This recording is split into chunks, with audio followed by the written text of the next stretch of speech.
We live over here. Oh, let me prop my chirping.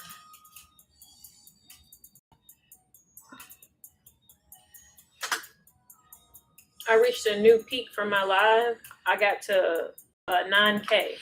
Wow. I've been trying to go live every day.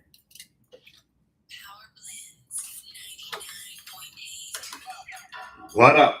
What up? What up? This is your boy, Ice Cold Dre the Game, and I am on Conversations with Cassandra. Hey.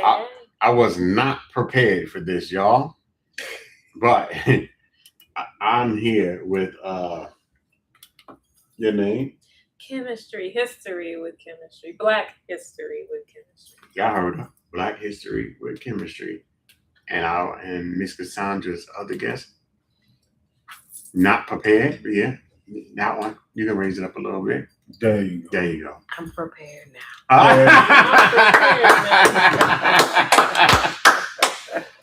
And your name? Hey, I'm Dr. Cynthia Williams, and I am with Love from Afar. I'm a grief recovery doula. Oh, okay. That's what that is right there. So we're going to dive into this Miss Chemistry. What do we have going on today? We're going to talk about the importance of documenting and talking about the impact that the Haitian Revolution has on not just history, but even our modern day living that we live today in America. I will be citing my source, which is The Impact of Haitian Revolution in the Atlantic World by David Gigas. It is a 400-page essay that I have had the pleasure of reading. And I did bring just a few notes, so I won't go based off of everything I've read. It's just going to be what I've notated. And welcome back, Cassie, guys. Trying to take over my show. I'm sorry. I see you. Listen here, y'all. I'm sorry, guys. I am gone. See you later. Have your interview. Nappy, you can turn off this microphone, please. Nope. Thank you. Go ahead. Proceed, Miss Chemistry. Like I said, today's topic for me is the Haitian Revolution and its impact on world history in the world that we live in today. A lot of people don't know about the Haitian Revolution, let alone its impact on what we see today and what we know to be history today. And the fact that it ran concurrent, meaning at the same time as the French Revolution. The French Revolution. I feel like it's important that we talk about the impacts that not only it had on Haiti itself, or Saint Domingue that it was called at the time, but on the world and on the French Revolution, because had it not been for the French Revolution, there would have been no Haitian Revolution, or may not have been so successful, and also vice versa. And I feel like saying that out loud, a lot of historians that know anything about the Haitian Revolution will say, no, we did it on our own. We didn't do nothing on our own, y'all. Nothing was done in a vacuum, okay? There was a lot of different pieces and parts that came into play when it came to the Haitian Revolution. Now, if y'all don't know, the Haitian Revolution ultimately ended with the first and only Black-led republic. And if you know anything about Haiti nowadays, you'll know that it's kind of poverty-ridden. It's just not, sadly, it's like a third world. And that is all intentional. All of it is intentional, because we all know that Western powers, racist white people, will not allow a all-Black republic to be successful, okay, at any cost. So let's talk about it. The uprising took place, or began, in August of 1991. Haiti only being 12,000 square miles, but it had a population of 600,000 people. Think about how saturated that land was. 600,000 people in 12,000 square miles, and 90% of those people being enslaved Black people, 5% of those being mulatto, and the other 5% being white. So think about that. Honestly, put your mind there. If you have 90% enslaved people being treated brutally, and only 5% planters or white people that are now the owners of these people, it's only bound to happen that these 90% rise up and get rid of you, period. That's exactly what happened. Now, Haiti, as small as it is, all 12,000 square miles, beat France, Spain, and Britain. Y'all got to understand what that means in history. These are superpowers. These are not just small countries. France, Spain, Britain, the Spain that started the slave trade, the Britain that now, think about how big these armies were that were sent to Haiti, and the fact that the Haitians obliterated them. And I want you to keep that in mind, of the fact that the fact that they just defeated them at like almost easily, that's the part of history that they try to keep out, because imagine how powerful that knowledge would be. Once Black people realize that, oh yeah, it is possible to defeat patriarchy or white supremacy or whatever. So that's the part that gets left out. This small 12,000 square miles beat 3 superpowers, 3 large superpowers. I'm calling them that on purpose. All right. The defeat, or I should say the victory, that led to the Haitian Revolution, or ended the Haitian Revolution, actually, like I said, led to the first all-Black republic, and it's the first place to prohibit white people from owning land. Believe it or not, the very first place to prohibit white people from owning land anywhere in the world was Haiti. Wow. We have to give Haiti, we got to give Haiti some props. Like, they weren't scared, okay? They were not scared. They said, you know what? We ain't put all of this fight, lose hundreds of thousands of people just for us to say, okay, yeah, we forgive you. Okay, move back. Actually, no, get out, and you're not welcome here. And I ain't gonna lie, I'm not, like he said, what he said, are you a separatist? I'm not a separatist. I do feel like if you do something to anybody, let it be an entire community of people. Leave those people alone, especially if they already showed you, we'll wipe you off the face of the earth. Leave these people alone. What you anxious to live here for anyway? You've served your time. You got your money. Now go.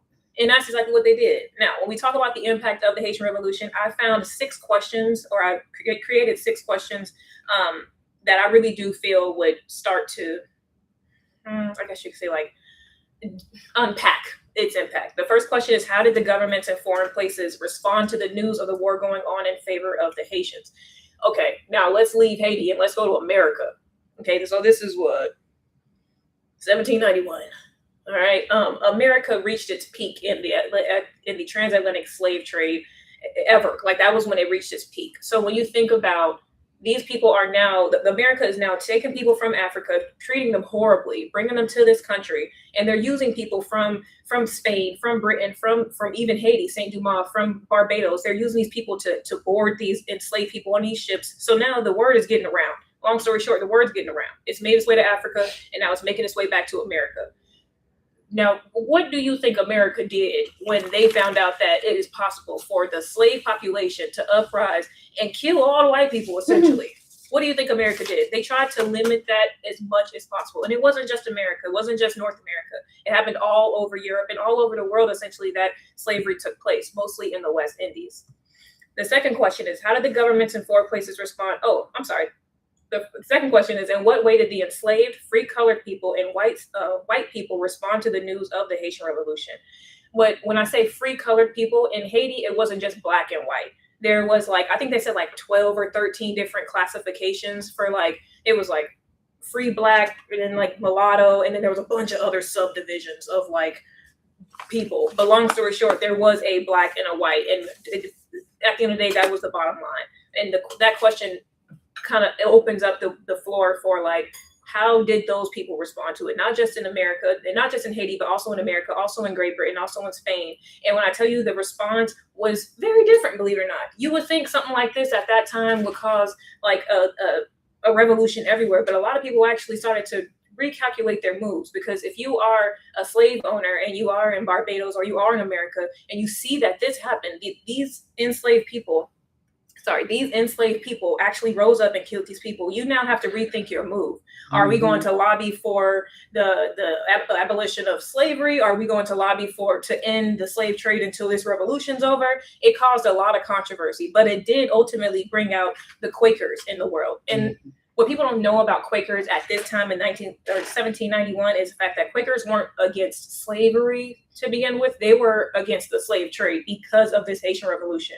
You're not just bringing people from Africa or bringing people from South America. You're also bringing the news. You're bringing that knowledge. And that knowledge is dangerous. You don't want to taint your dumb black enslaved people. You don't want to taint them. You want them to stay as ignorant to outside news as possible. So that's something to consider as well.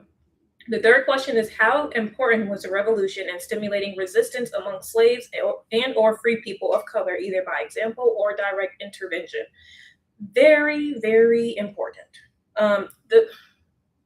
This part, can I speak freely? Please speak freely. We's free over here. We's free. Listen, at this time, like I said, the slave trade had reached its peak to North America.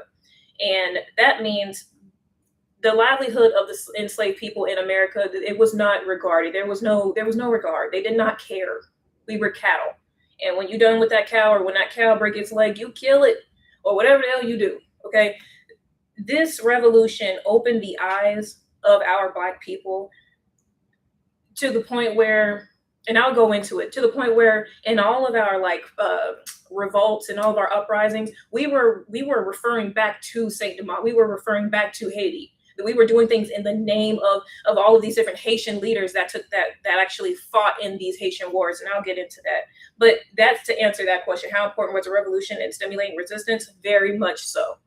Knowing that was possible, it was not just something that enslaved people used, but it was also something that Quakers used. A lot of the same thing that free people use, because what you got to understand is just because the free colored people were free, it don't mean that they enjoyed the same liberties as their white counterparts. Mm-hmm. So they did use that resistance in this revolution as a way to lobby for their own rights and for the better treatment of their own selves. Now, a lot of them did use this. They were opportunists. We ain't got to talk about that. I appreciate their contribution regardless of their motives. Anyway, the next question is what cultural and economic impact did the migrants have on the parts of the Americas they fled to? Now, this one is a few pages back. I probably won't get to this one, but I do want to answer it. When you think about it, what's 90% of 600,000? What was that, 500? Some people left Haiti, okay? A large majority of them left, and to wherever they went, they brought their culture, they brought their song, they brought their fight, and they brought their resistance. So, and I'll get to that as well. Like in Jamaica, Barbados, Cuba, and Brazil, and a lot of different, like Louisiana, North Carolina, Virginia, a lot of these resistance, what is it called? I'm gonna get to it. But they brought with them their fearlessness. It was exactly what was needed, because not only did the knowledge make it back on the ships or make it over to America on the ships, but it made it over with them. Imagine being one of the soldiers that made it out of the Haitian Revolution, and now I don't want to be in Haiti no more. I want to go to North America. I want to go to Louisiana. And when I get to Louisiana and I see all these Black people on these plantations, I'm not gonna keep this knowledge to myself. Hey, yo, we just whooped their ass. I'm sorry. Excuse me. I'm sorry. No, for real. But for real, we really just you got it in you. Just get like that. And when I tell you that energy, the energy that they brought alone is enough to change anything. Now, when it comes to economic impact, Haiti, and I guess I will get into that, but Haiti was the most lucrative piece of land when it came to exports of sugar and coffee. So when the entire revolution happened and when it was all said and done, now there's barely any sugar, barely any coffee. And that when I say 90% of the exports of the world's coffee and sugar came from Haiti, you already know. And that was coffee and sugar was kind of like it was like gold in a way. It was like a white gold. It was not just something that you put in your tea. It was something that was used in trade. So essentially, it affected the economy, and I'll get into that. And the last question is, was the revolution's overall impact on the anti-slavery movement and on the debate about race positive or negative? And this question, the answer to this question is a little more complicated than just a black and white yes or no. It was positive and negative. Obviously, it was positive because it sparked something in the enslaved people around the world, and it sparked something in the governments around the world. Because you'll notice after the Haitian Revolution, now they pull it back. Now they're abolishing slavery. Now in France, they're saying that, oh, you have your citizenship until Napoleon came, which we'll get into. But it definitely had a positive impact. But the negative impact came. Sorry, did you want to say? The negative impact came, and I'm sorry if I'm talking fast. No. I get passionate about this. No, you're fine. I get passionate. Okay. What was I going to say? The negative impact that the Haitian Revolution had was that it scared white people. And I don't know about y'all, but a scared white person is a scary white person. I don't care what nobody say. That's a person who is going to act irrationally, mostly out of emotion. And when they're coming from fear, they're going to come from aggression. So obviously, after the Haitian Revolution, if you know anything about the Haitian Revolution, the punishments and slavery got so bad. That's where you hear the crazy stuff, that they skinned us, that they cut our heads off and put it on stakes and put it in the middle of the plantation. That's where they had to keep their slaves in line, and they did so just out of complete brutality. And not only just on this plantation, but also even in legislation when it came to the political fronts that they had to represent themselves on. What are we going to do about these newly freed Black people coming from Haiti? They just whooped, when I say put hands, belt to head, what are we going to do about that? And then also, what are we going to do about the ones that's already here that's tainting our slaves? What are we going to do? Okay, now, if we even decide to abolish slavery, what are we going to do about our crops? What are we going to do about the economy? It wasn't just a positive or negative impact. It truly was a spectrum. It really depended on what side you're coming from. Because and sadly enough, I don't want to say I understand. Maybe I do understand, but I don't agree. Because imagine your entire livelihood. We're 300 years into slavery. All I know is that I'm a slave owner. All I know is that my life is funded by whatever these slaves produce. And you're telling me it's potentially about to come to an end? Not if I got something to do. Now, listen, that's the mindset that these enslaved or these slavers had, these white people had. So when it comes to like the Haitian Revolution and the impact that it had, whether it be positive or negative, it truly is just very complex. Very complex. And a great place to start when it comes to the question of the impact of the Haitian Revolution on the world is all the different cases and situations, revolts that the Haitian Revolution was referenced. For instance, I'm gonna go down like the list of like just different times that the Haitian Revolution was referenced. In Rio, shortly after the Haitian Revolution ended, I want to say that next year, some free Black and mulatto militiamen in 1805, it was 1805, were shown to be wearing a medallion of the Emperor Dessalines. And if you don't know who Dessalines is, he was the second, I want to say he was either the second or he was one of the leaders of the militia that led the Haitian Revolution that conquered all of these white people. And in 1805, the militiamen out of Rio, some free Black people and mulattoes were shown wearing this medallion. The reason these are very important to know is because when you talk about the Haitian Revolution and its impact, if you talk to the wrong person, they're going to say, oh, it was nothing. It was nothing. As if this wasn't something this is something that has never happened before. Okay, so all of these different instances that I'm about to say, I want y'all to keep in mind that obviously there was an impact and it had influence in a lot of the revolts and a lot of the different uprisings, slave uprisings, and so on. Next, and this list it do get a little long, but just give me a second. In 1836, Cuba, a local political movement changed its flag from having the Spanish monarchy symbol on it to having the Haitian militia cocked hat. So this is obviously showing that there's some influence. You went from having the Spanish monarchy, which if you don't know, the Spanish is the people that created the slave trade. You took that off of your flag, and now you have the cocked hat. They used to wear like a cocked hat, the Haitian military. Now that's on your flag. So obviously there's some influence there, or at least some appreciation. Either way, it's made its way to your country. Next, some of the largest slave revolts took place the 40 years after the Haitian Revolution. That is something I put in there for a reason, because for a while before the Haitian Revolution, you would have the small uprisings where it might be 3 or 4 people and they might burn a plantation, but they got caught. Very rarely did you see hundreds of enslaved people actually band together and attempt to overthrow their local government or overthrow whatever. Like they're very rare until after the Haitian Revolution. Let me let you breathe. Let me jump in. Yeah, what about? Because I'm thinking about people like Nat Turner and others that did revolutions after that time. I think that people like Nat Turner were emboldened by things that, they saw or heard the Haitians and others have done. And that was important. And in just to throw this in, the same way that they had to fight for their freedoms and their rights, I think we're at a point now in this country where we may end up having to get to that point. Unfortunately, I hate to say that. I really do. Absolutely. I hate to say that. But it's important for us to remain free. Absolutely. And we can think that and the thing that really bothers me is Black people be thinking they be free from stuff. And honey, Don't let be them in have a so little much money. bondage. Oh my God. Oh, that doesn't affect me. Yes, it does. Okay, it might not be affecting you right this second, but when they start taking your money, once that money, they get control of your money, it's gonna be a wrap. You're gonna be another Negro. Yep. Another Negro. But that's all. Yeah, it's all about who we just But, idolize. Yeah. Hold on one second. Mhm.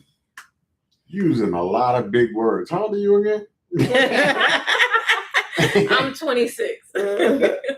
You know so much, right? This area. Yeah. I've been studying this since I was like 8. She's a It's sponge. been a while. Mhm. Yeah. Listen here. I was happy to get out of high school. And I didn't want to do nothing else. No ahead, nothing else. But now, you got me sitting over Yeah. here like I'm dumb Yeah. as hell. Because this is Because something I don't know nothing you talking about. I'm telling you, like the reason that I'm in this is because I even took Black history in high school. We learned about Martin Luther King and who else? So all the non-violent people. Yeah, Rosa yeah, Parks. Yeah. And all the people like, and I get that. I understand. I'm not advocating for violence, but I am advocating for any means possible. That's what I'm advocating for. Whatever that means for you, I'm advocating for it like whatever it takes. We gonna make sure we safe and we good because that's where they coming from. I'm very much aware, and I've grown up around white people. I went to private schools. I've heard the way that they think. And I don't think that we come in harsh enough. I feel like we're a little too soft. And I feel like a way that I can wake us up, wake that fire up in us, is by teaching about the past, what they did to us. What did they do? Why do I try to open it up first without telling you like, oh yeah, we need to just don't be trusting these. No. I'm gonna actually tell you why you should. I'm gonna tell you where trust got us last time. Okay. Okay. Just a few more, and I won't go down all of these. I do actually want to jump to Frederick Douglass. Everybody know who Frederick Douglass is. Right. All right. So Frederick Douglass was actually the ambassador of Haiti. A lot of people don't know about that. He was an American ambassador. Wow. Yeah, I taught school. I went to college. I did not know that. Yeah. So, And the CIA actually tried to use him against Haiti. Now, and I wish I had the hour-long segment because child there's a lot to get into. But okay, you come back and talk about it. You know I'm open. But no, aside from like the CIA part is so important. But okay, but I want to talk about Frederick Douglass, who, like I said, it was the American ambassador to Haiti, meaning he was the representative. Like he represented Haiti in America in a lot of different ways. But he barely ever mentioned it. And the only reason is because aligning yourself with something as violent as what happened in Haiti, as an abolitionist and as he was like a political or how would you say, like a public figure. You don't want to align yourself too closely if you really want to get some things done. You have to think, you have to kind of use your manipulation and psychology. But the one time that he did speak on it, and I actually wrote it down word for word, and it's just a sentence or a few sentences. He said, "We should not forget that the freedom you and I enjoy today, that the freedom that 800,000 people of color enjoy in the British West Indies, the freedom that has come from the colored race of this world is largely due to the bravery and stand taken by the Black sons of Haiti 90 years ago. When they struck for freedom, they struck for the freedom of every Black man in the world." The reason I wanted to say that part is because the topic today is the importance and the impact of the Haitian Revolution. A lot of people will tell you that it was just another small situation, but it indeed was not. I wish I had time to go into the actual impacts, but I do want to talk about the really quick the impacts of the similarities of the French and the Haitian Revolution. The Haitian soldiers defeated more than 50,000 of Napoleon's troops, and I guess I could go deeper into the actual Haitian Revolution before I go into that. But Napoleon came in toward the end of the revolution and undid all the work that was done on Haiti's behalf, and sent in some 50,000 people thinking he was going to overthrow Haiti. Boy, this sounds familiar. Yeah. Go ahead. And it ain't worked that way. When I tell you the Haitians was on some type of time where they like, all right, I'm not going back to slavery. I don't care what you say or do. I'd rather die, but you're going to die first if possible. But anyway, 75,000 French soldiers, 45,000 British soldiers, and 25,000 white colonists all died during the Haitian Revolution. I want you to think about the impact that alone has. A white person dying in general by a Black person during this time, it was enough to get the whole city and town blown up in Birmingham, Alabama, down my hill we can talk about. But no, now think about those numbers. That's over 100,000 plus So obviously there was an impact that it had. Now, I guess I don't have time to get into the French Revolution, but they ran concurrent, and without the French Revolution, them off with their heads and all that extra stuff, Haiti would not have had the allies that they had in France. But all in all, just to say, the Haitian Revolution and its impact is not studied enough, it's not explored enough, and I really, really urge you to look into the Haitian Revolution and look at how, like, all the things that it impacted and where we are today. We wouldn't have Louisiana if it wasn't for the Haitian Revolution. We wouldn't have parts of Oklahoma and Texas if it wasn't for the Haitian Revolution. Yes, it's had an impact. But that is all I have to say, y'all. All right. Girl, you pack it in. And what I love when you come on chemistry is every time you have come on here, I have learned something where I think I'm smart, and I'm like, you ain't as smart as you think you is, chick, because this child telling you stuff you ain't never heard before. And I love that, really. Every Got time. me looking real dumb. That's one. Every time you come on, you bring something that we did not know. Absolutely. And I hope that my audience realizes how important that is. So thank you, Chemistry, for coming in. Thank you, her manager. What's his name? Keon, for coming in and hanging out with us. We appreciate you. You know you're going to be coming back as long as your manager say you can come back. Absolutely. We want you to come back and talk to us. Yes. Really quick, I am the keynote speaker for the Juneteenth Festival this year in Piedmont Park from the 19th to the 21st. So 19th, 20th, 21st. Awesome. So come see me speak. It'll be about a 15-20 minute segment at each day. And that's all. I love it. Congratulations. Thank you. I do it every year. Well, this will be my second year, but I'm officially like the keynote speaker for I think and the Soul Train Festival, but definitely Juneteenth. Oh, okay. Well, congratulations. Right. You can tell I got a lot to say. We need to. So can we Yeah, absolutely. Oh yeah. Oh yeah. We about to get going. Okay. Thank you so much. And let's set up as soon as you can when you're coming back again, because I want you to be coming back, you know, Absolutely. and You walking need to come that back sharing. off the front. Not to his show. What's hey, I'm here. Look, to his. What's the best time too? Because I 4 can to 4 on the Saturday is fine. Oh yeah, Saturdays. Yeah. 12 to 4, we in. Okay, that. It was a pleasure meeting y'all. It was nice I'm gonna see meeting more you. y'all. Take it easy, Yes, brother. sir. Yes, sir. Thank you so Yes, much for ma'am. coming, baby. I'll see you. And we'll talk to you about Wobble. Oh yeah. for Yeah, sure. Wobble. We definitely would love to get you on Wobble. 100%. Yeah. Yes, Okay. Yes. I was gonna say happy birthday, child. Okay. I'll see y'all. I don't know. Nobody. Just not- Look. Bye-bye, dear. Take care. All right, Chemistry. Thank you again. All right, Dr. Cynthia. Have a seat sack, girl. Okay, how much time we got? 1 minute, 2 minutes? 1. About a little over a minute. You okay? I thought you were going to say That's something. all I was I just, thought you were over there. we're on. I'm getting ready to go back on. Just wanted to make I sure really you thought were you were okay. I thought you were going to say something. So I was behind. Wait a minute. Okay. I'll call you later. Just wanted to check. Yeah. All right. Love you. All right. That's Melvina. Oh, yeah? Yeah. Hold on. Just wanted to check with her, make sure she was okay. Disappear, Mr. I ain't going nowhere. You know now. Y'all know I don't normally go anywhere. What I wanted.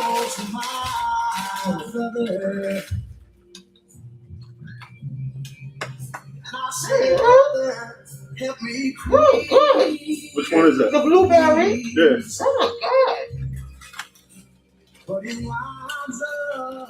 Let's see what this conversation is on. The conversation I'm thinking about.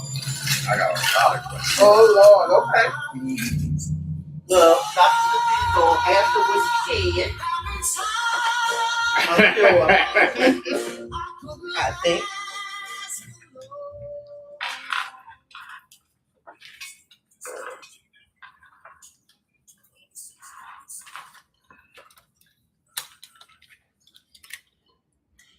Howdy, ho. What's happening? Alrighty, we are back. You are with Conversation with Cassandra. And can y'all see the blueberry muffin in my mouth? I'm sorry. That is crazy. Bro. That is so crazy. I'm sorry. I was hungry. I thought we had like 3 minutes. You talk about a minute. A minute. And That is with crazy me, work. and with me on this in the studio today, Conversations with Cassandra is a very, very, very classy, elegant, and intelligent woman of God. And we are going to let her introduce herself, and we are so honored to have her in the studio. Go ahead. Thank you, Cassandra. I'm glad to be here. Thank you. My name is Dr. Cynthia Williams. I am the founder of Love from Afar. It's a grief recovery agency, and we also empower youth to make constructive decisions. And it is a pleasure to be on with you all today. Thank you so much for having me. Thank you for coming. Absolutely. Listen, let's introduce. I don't know who this person, but somebody on here. What your name be? Oh, I be Drake. He be Drake, and the greatest, baddest DJ on this planet, and he is DJ Nappy Red. DJ Nappy Red. All of these New York guys. So listen, we want to jump right into it so that Dr. Cynthia can have some time to just share with us. We know that we'll have her back if she'll have us. I hope she'll have us. And let's talk about grief, sis. Let's talk about it. Grief is the number one founding fact of death. People are not holding on to the acceptance of what they're grieving. People are holding on to the situation that made them grieve. Wait a minute. Say that again for the people in the back. People are not holding on to the acceptance of having to grieve. They're holding on to the things that have made them grieve. Wow. And unresolved grief becomes trauma. And people need to know that unresolved grief that becomes trauma then becomes unresolved trauma, which leads into a severe case of mental health. That's what's wrong with you. Oh, okay. I'm sorry. Miss Cassandra, that's what's wrong with us. There's not a human walking the earth. Look, definitely So me. look, Go ahead. There's not a human walking the earth without some form of issue. Mental health. I know. see that? Whatever. See that? See how the tables turn? Oh yes, it turned. Oh, okay. Yes, I'm yes, just saying. yes. Go ahead, doctor. Yeah, so I think that the world has endured the pain from affected bloodlines, and without anyone knowing the proper morals and values to break their generational barriers, they just become who people were before they were even brought into the family, and then they didn't know how to solve it, so it becomes normal, right? If you go to like this Memorial Weekend, I'm almost certain on Tuesday are the calls I'm going to get for people who tried to face the family that they tried to separate from, but then realize that I'm in this world by myself. I'm just going to pop up over there because they cool. You know, the food going to be good. Everybody going to be straight. We get to see each other. But I tell people, and I tell you clear, and I tell everybody right now, go eat and congregate before the liquor and the drugs change. Hello, check in. Yes, because once the liquor and the judge changes the system of those in the house, you're going to get who you ran from. So don't put yourself in that self-inflicted pain. Go say, hey, grab a plate if you want and pull. Or not. Just so hey and go and leave around. But holidays are the worst for most people because they're facing things with their families that's been unresolved. Okay, let's exhale, everybody. Yeah, we have a brother that we don't deal with because he's that way. Like he drinks, and you know he sniffs cocaine and he drinks, and he's a total different person. So and he gets into things and he kind of calls on the other brothers to save him. So me personally, I removed myself from that situation. I gave him tough love. I don't want nothing to happen to him, but I hate to say it, one day something's going to happen. Unless he heals first. So there's a thing that we call, it's an acronym called STIRB. STIRB becomes a syndrome, and STIRB stands for short-term energy releasing behaviors. It becomes a syndrome as it does habitual, right? You can't go up around somebody and they like, oh, just give me one shot. It ain't clicked in yet. So they're 6 shots in and don't realize that the brain and the body goes into shut off mode Mhm. where the spirit kicks in, and then you don't know how I got where I'm going. But when they have multiple stirs, right? Mhm. A person who has alcohol, powder, weed, sex, gambling, and all one day, it's too much to hold. I've been holding it, right? So we look at it this artichoke peel process, with the core of the artichoke being the person. I would be remiss to tell you that your brother is just the person who hasn't been able to identify his pain, and he lets everything cover it up because it's too hard to bear. And without knowing the real reason why he selects the stirs he does, it's a battle you never gonna understand, because he gonna have to tell you why he is this person, right?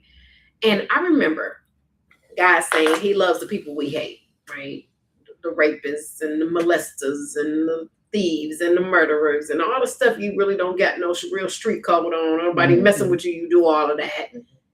But God still loves those people regardless, right? But we don't. And God knows that we really ain't got to. Your love for them has got to be enough. We ain't down here rocking with them because they out of order, right? But the effect of it doesn't leave until it's addressed. And so your brother is just probably a victim of some things that the average human is, depending on his age. And no one took the time to ask what happened, right? It's a very big sentence. What happened? No, but I totally agree with you, Dr. Cynthia. I know that there was so much trauma for me as a kid. I mean, being molested, being raped, being told I was nothing and nobody, being rejected by my father, my mother dying I was 12 years old, and I had 4 siblings under me. She was 29 when she died. All of these different traumas caused me to be angry, and, I wouldn't bother you, but if you ever pushed that button, I was like a mad person. It was like I needed to see blood. I think that was the sickest thing I think about me when I was going through my trauma. I think changing your mindset is that you just wanted to take it out on the people who weren't there for you to take it out on. So the weakest link got the actual pressure. Absolutely. And so oftentimes we do want to take it out on who we gave. But I always like to free people in a small instance that if you've ever been somewhere and you saw somebody and you like, dang, they fine, or dang, you know what I'm saying? Your mind don't go into, I ain't trying to build a family with these people. I just like just a few hours with it. I can just imagine me with these people. And then God says, that was the one I'm going to change your life with. So oftentimes, we got to give our parents some grace. Because I know, and I'm going to just keep it all the way gangster with you. I know a few people weren't never supposed to touch me. Okay. But they did. And I know a few people that if I had to go back, it seems as if my mom and daddy should have never touched each other, but they did. And then there comes family. There are some children. It ain't what they did to conceive you. It's what you doing to find out from them what you got to break that they gave you just by DNA. Oh yeah. And if you don't know, and you let your parents grow up, right? There is a percentage that research says about 70% of people don't know their parents' age, and they don't know it till the obituary comes out because they never asked their mama how old they are. Right? Someone told it was disrespectful years ago. I don't know where. I don't know where that happened. I'm 55 years old. Right? So they did. The age I'm at, I'm still understanding slavery. I'm still understanding ancestors. I'm still understanding, like, I can sit down and somebody was still telling me the story of when they did this, and I'm like, cotton. Right? I can understand that, right? But the kids now, the morals and values left out the room with the Medea when she went in the casket. So we got young grandmamas who didn't care to ask what the lineage was, so they don't know the generations to break.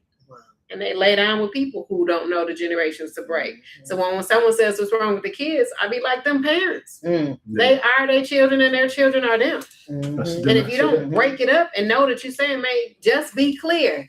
You thought he was going to save you. You met him in survival mode.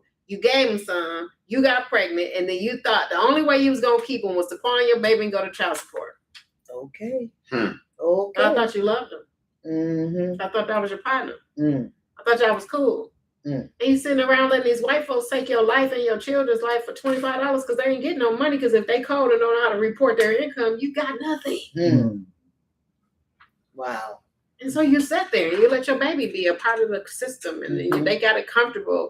And I always tell young girls now, y'all got it easy because y'all can go online. And I remember when we was younger, the food stamp and place book was like a workbook. Yeah. It was Yeah, thick. it sure was. And if that didn't tell you your dignity should have been uncomfortable in that moment, and be like, man, I'm not gonna tell these folks all my business. I don't even know this. And get up and move. Right. That's why we were heavy into drugs. So it was cool to sell them because my dignity wasn't going for that. Wow. Wow. I used to buy them food stamps from people too. A lot of Give people me did. Everybody. Half price. The green money, the purple money. The Oh brown. yeah. Whatever. Whatever was. But you're right. You're right. What, boy, the generational thing is so huge, and like I saw things that my grandmother did that were not good, and my mother did them, and then I said I'll never do that, and I did it, and I'm like, what the hell? I don't want to do that. I don't want to be like, I don't want to be like that. But that was a part of my DNA that I did not put a check on or try to. I don't know. Do you think that it's just that we don't know how to figure out how to destroy some of these generational things? Do you think it's Absolutely, you do not. look? I have no Because you clue. can't define it. You Yeah, got to be yeah. able to define it. Do you Exactly. understand how to define it? Let me help you. Okay. When you get yourself in a space, and I like to use myself as an example because I'm not perfect and I don't have it all together, and I'm still learning. And if you're not learning every day, then you should be dead. Yeah, And if you're thank not you. dead, you need to keep learning. Thank you. And so oftentimes I had to equate what I saw, right? So I'm the youngest of 5. And because I'm good, I have a assignment that I give my clients called the timeline of events. Like, I got to know where your brain has taken your feet. I just need to know where you came from. Before you sitting around talking about the subject at hand, I can almost guarantee you and bet my last dollar that this started way before the subject at hand. The subject at hand was the pot boiling over and it's just too much. So you're like, hey, call me, I need help. That kind of thing, right? But that's because you didn't know how to handle the other thing. This pressure is really heavy in this moment. And the stuff that happened to you before was too detrimental. So you swept it under the rug because that's what they taught you. If you face it head on and bite it, like, you got to bite through the pain to know that there's another side. That's the other side of the pain. It's when you recognize, I've done this, I've been through this. It can't happen no more, but I just got to accept that it has happened, right?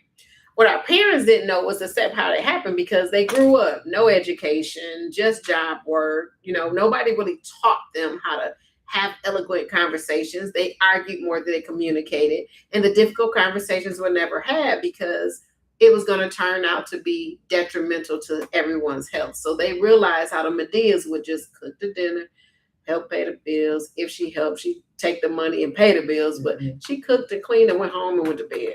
She didn't do no real kind of tussling and tongue wrestling with the men in the house because, one, he was the provider and she didn't want to lack not having that provision in her home, right?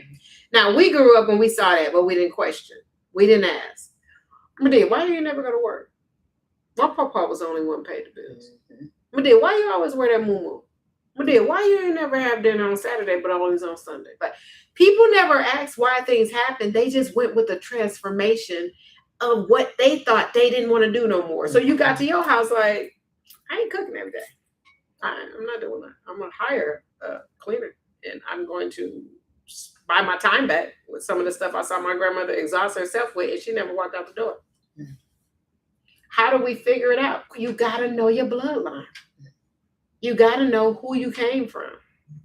And one thing about them being dead already, you got to figure it out from yourself.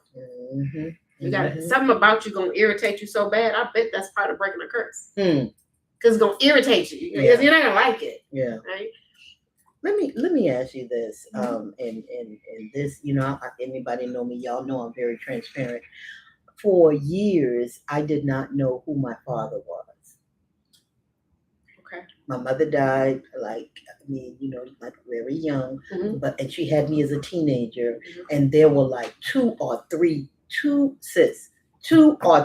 different men that I was told that were my father, and that hurt me as a kid. That's light. That No, I'm telling you. Yeah. I'm telling you now. Yeah. So if it could free you. Yeah. That's light. Yeah. It's women. Yeah. Who ain't never gonna know who their fathers are. Yeah. And they had to choose between a particular night of fun and week's night of fun, right? Because the average girl don't know she's pregnant till after what? 6 weeks, maybe. Okay. You know what some women have done in 6 weeks when it comes to sex? Exactly. So again, you got to give her some grace. Yeah. Because your mind said it wouldn't be 2 or 3 for me and my kids. Right? But I made sure, don't laugh, but no, I made sure that one never happened to me, because I was like, I will never put my children in a situation where we doing like eeny, meeny, miny, mo. That was before we were doing DNA tests. So what do you think? So your children don't have the same father?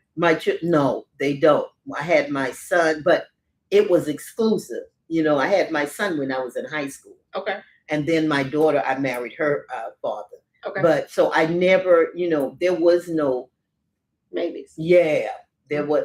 But it hurt me as a child not knowing who he was. And I was the only one out of the 5, because she had me in high school, that did not know who their father was. So let's go back.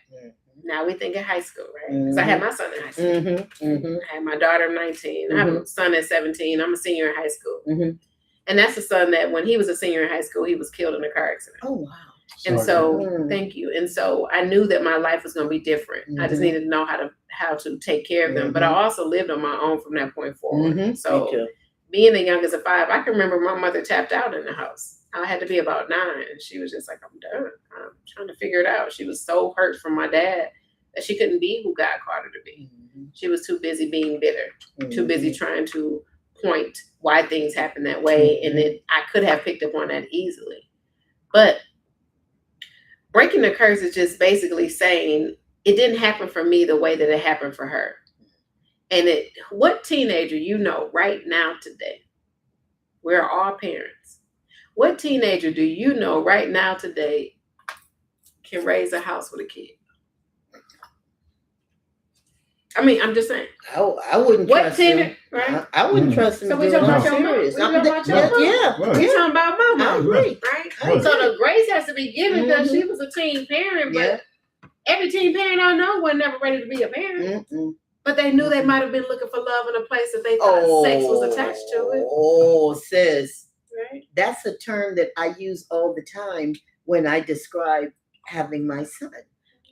I was looking for love in all the wrong places. I joined a gang, and as the youngest member of that gang, I was the only virgin. And so they arranged for me to be with her. That's how I knew exactly who it was. It was that one person. They arranged for me and then told me, don't worry about it. You ain't going to get pregnant. You so dumb, little young chick. You don't get pregnant on the first time. That's what they told me. And those were my girls, so I believed them. And what happened? When did you stop being a follower? Oh, right after that, when my son was born, I literally had to fight 3 of the toughest girls in my gang to get out. But I was willing to do it because I did not want my son. Absolutely. Yeah. So I fought those girls to get out. But it's just the idea that I really never wanted to have children without being married, because I'd seen too much as a kid. It was so ugly, and I just did not want my children to go through that.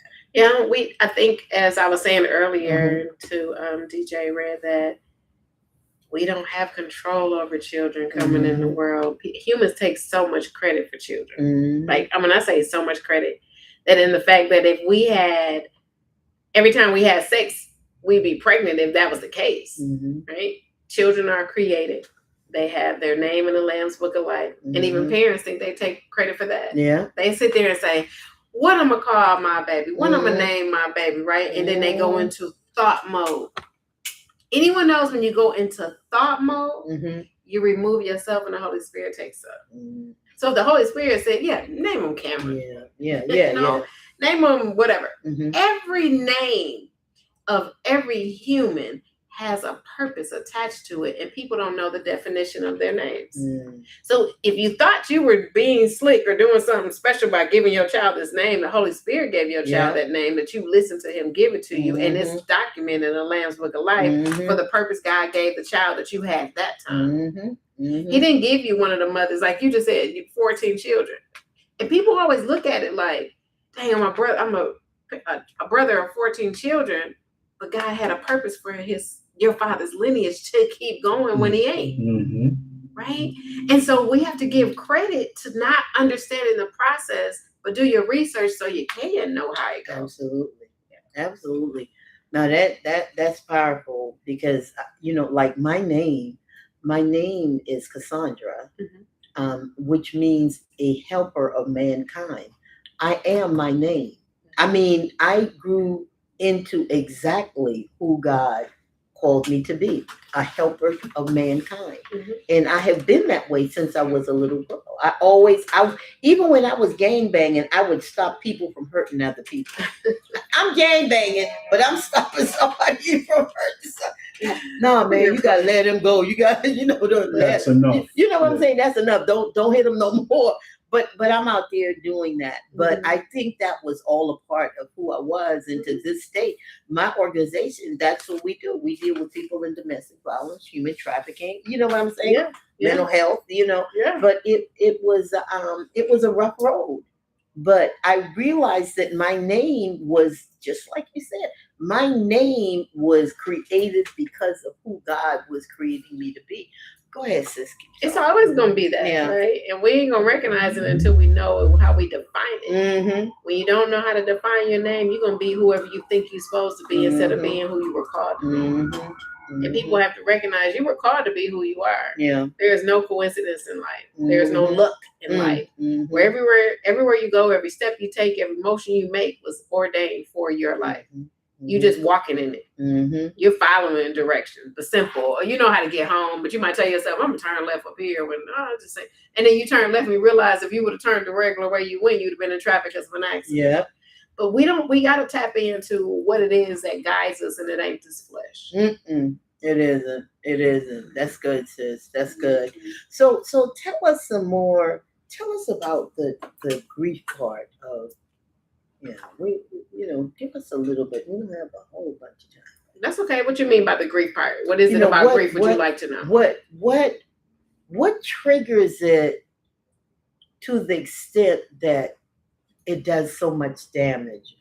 Well, it's the lack of addressing it that does the damage. Right. The grief is an inevitable emotion that happened from something that transpired. And people always equate grief to just death. When we as humans, we grieve more living things than those that have passed away. And oftentimes we find ourselves in the midst of having these relational issues, which everything's a relationship. Everything's a relationship. And when relationships don't end the way one has a preset expectation of it ending, it becomes a little tad bit self-inflicted, because you the only one knew you had this expectation as a relationship. You didn't tell the person involved in it. And then when it didn't go your way, you felt away. And then when you felt away, you were destroyed. And then you blamed the person and made yourself the victim. No, you told yourself that's how that was going to go. You didn't tell that to the person that was involved in your thought. And so now you're grieving this person, and then now you're going to react, right? And so what everybody say, oh, she crazy. When you ask a man why he don't date a girl no more, it's, oh, she crazy. What made her crazy? Then that makes the dialogue open up to what took place. Not just deeming them to be something else. It's just her grief from you was probably similar to the grief from someone else. And she never got a chance to actually divulge in the proper conditions and tools to heal from it. So then nobody wants to be it by themselves. A human touch is better than no touch at all. And women and men will succumb themselves to say they have somebody just so they're not alone. Yeah, well, and that's another thing, sis. What is it with that? For me, um, I got divorced in 2000, and I have not even so much as been on a date. For since 26 years? 26 years. You don't like Celibate. I love men. Do you like their presence? I love their presence. Do you like their touch? I love their touch. Well, why you don't go for it? Anytime a man approaches me, I like freeze up. Literally. Because you think that he gonna treat you like a husband. Oh my God. So what you got? So interestingly enough, Yeah. is that you're not ready to move on. Yeah. And if in 26 years, I'm gonna do 26 the math. years, girl, Can we do do that. Can you get a get your calculator out? I don't know. I'm gonna do the arithmetic of pain because I'm gonna show you how long people hold things unnecessarily. So let's go to the calculator.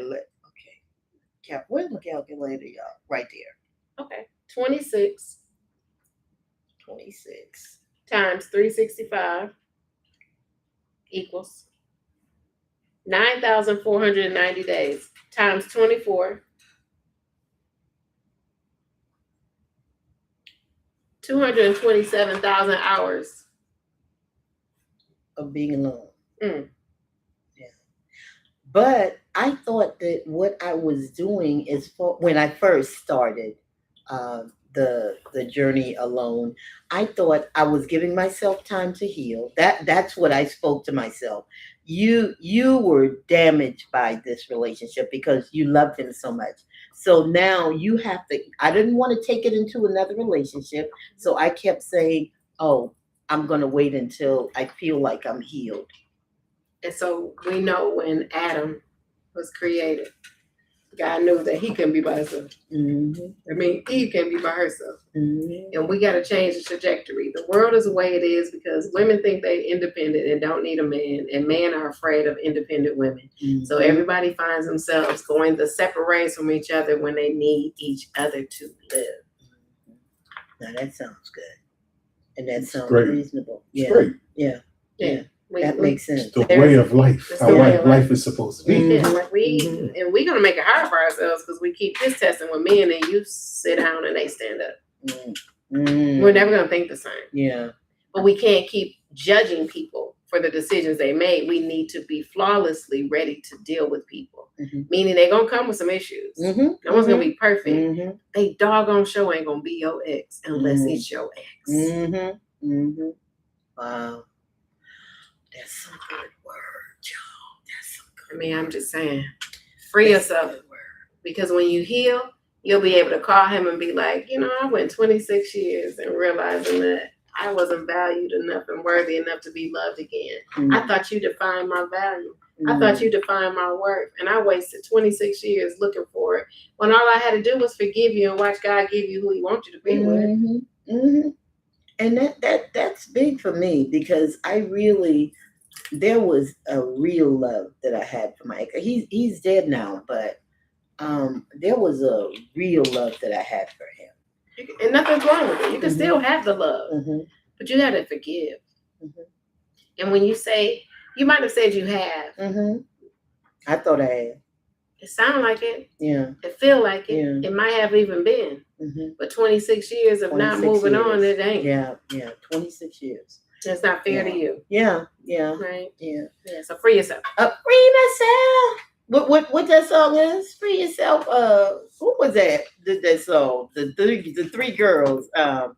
Free your mind and the rest will follow. Whatever their name is. In Vogue. Yeah. So listen, Doc, tell me when you coming back. You ain't got to tell me what this second. You let me know. Please look at your calendar because we need more of you. We need more of you. We didn't even get to tap in the way I really did, and the day it shifted a little bit because of some other things that were going on. But listen, we want to thank Dr. Cynthia for being here. Tell them how to get in touch with you really quickly. You can follow me at Love From Afar, and my website is lovefromafar.org. And I will respond and I will reach out and just make sure you're better healed than unhealed. All right.